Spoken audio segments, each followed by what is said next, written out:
तो चलिए आज बात करते हैं विजयनगर साम्राज्य की, वो भी उन विदेशी यात्रियों की नजरों से जिन्होंने इसे अपनी आंखों से देखा। अब आप सोच रहे होंगे ये सब हमें पता कैसे चला?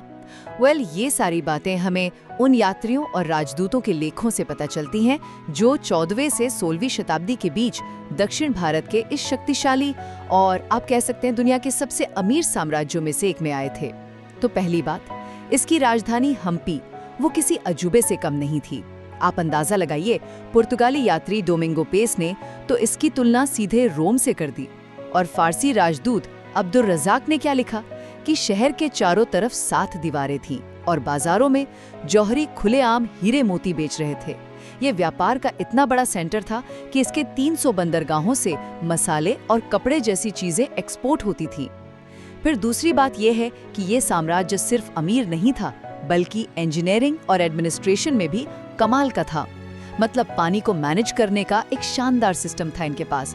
राजा कृष्णदेवराय ने जलाशयों और नहरें बनवाई थी और शासन वो नायक प्रणाली पर चलता था, जिसमें मिलिट्री चीफ टैक्स वसूलते थे और बदले में राजा को फौज देते थे।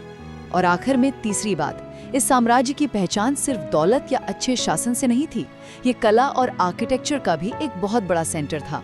यहाँ आपको द्रविड़ और इस्लामी स्टाइल का एक अनोखा मिक्स देखने को मिलता है, जैसे विट्ठल मंदिर के वो म्यूजिकल पिलर्स आज भी मशहूर हैं।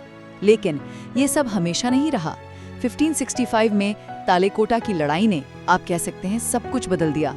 दक्कन सल्तनतों ने साम्राज्य को हराया और हम्पी को इतनी बुरी तरह लूटा और जलाया कि ये बस एक भूला हुआ साम्राज्य बनकर रह गया।